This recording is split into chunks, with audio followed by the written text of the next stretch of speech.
Pakistan government considers decisive action against protesters. Pakistan is preparing to launch a selective crackdown against anti-government protesters trying to bring down the government of Prime Minister Nawaz Sharif, the defense minister said, warning demonstrators against storming government buildings. Dashing chances of a peace deal between the government and protest leaders Imran Khan and Tahir-ul-Qadri. Protesters stormed the state television building and have also tried to march on Sharif's residence in central Islamabad. Defense Minister Khawaja Asif told Reuters, in an interview at his house hours after the storming of the state television building, the government would not hesitate to enforce its writ and was considering cracking down against those attacking state institutions.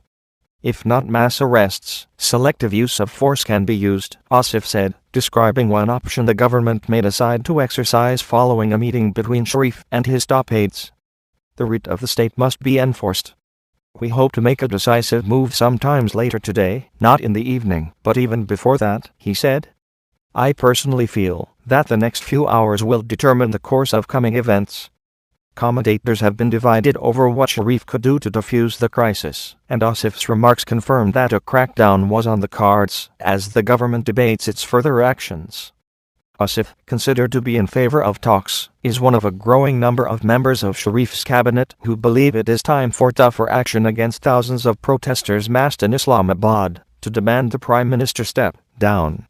Rounds of negotiations have failed to end the crisis that has gripped Pakistan for more than 2 weeks, with protest leaders saying they will not back down unless Sharif resigns. The army is expected to play a key role in how the conflict unfolds, but it has not directly intervened, saying the crisis had to be solved politically.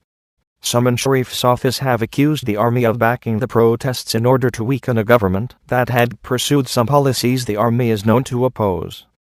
But Asif dismissed such speculation. The army as an institution has absolutely nothing to do with this. They have supported democracy, he said. This is a very good thing, very reassuring, and gives us a lot of comfort. Absolutely zero. With tension rising, the army said it was asked by the government to help defuse the crisis.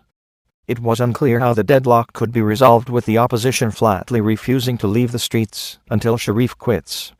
Asif said Sharif's resignation was out of the question. Chances of the PM resigning? Zero, he said. Asked about the chances of the military launching a coup, he said, zero. Absolutely zero. Pakistan, a nuclear-armed nation of 180 million people, has been ruled by the military for half of its history. Sharif himself was toppled in a coup in 1999, during his previous tenure. This time, few observers expect the army to try to grab power again, but it might feel forced to step in some way if violence on the streets gets out of hand. The demonstrations come at a difficult time for Pakistan, already plagued by an Islamist insurgency, sectarian tension, and recurrent power shortages. Many Pakistanis are deeply unhappy with the government's performance. For Asif, military intervention would be the worst-case scenario. The worst thing that could happen is if something happens outside the limits of the Constitution, he said. Anything which is not according to the Constitution, and which is not according